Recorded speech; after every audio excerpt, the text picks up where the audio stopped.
TDP అధినేత చంద్రబాబు అసత్య ప్రచారం చేస్తున్నారన్నారు డిప్యూటీ సీఎం నారాయణస్వామి. చంద్రబాబుకి దళితులంటే పడదన్నారు. తన జీవితాంతం వైఎస్ జగన్ వైపే ఉంటానన్నారు. తనను బానిసంటూ చంద్రబాబు పదే పదే అనటం దేనికి సంకేతమన్నారు. నారాయణస్వామి ఒక బానిసగా ప్రవర్తిస్తున్నాడు.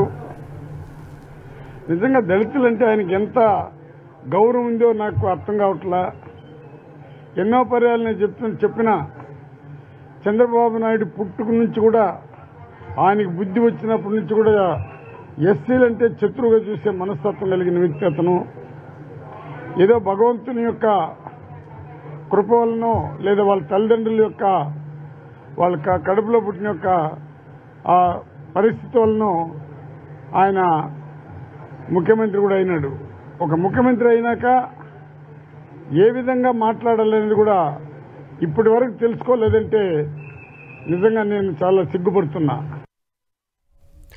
షర్మిల రాజశేఖర్ రెడ్డి కూతురని, వైఎస్ చనిపోతే కాంగ్రెస్ పై అనేక విమర్శలు చేసిందే షర్మిల అన్నారు డిప్యూటీ సీఎం నారాయణస్వామి.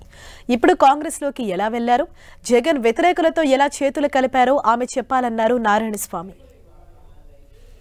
షర్మిలమ్మ రాజశేఖర రెడ్డి కూతురు, అది ఊరు కాదనరు.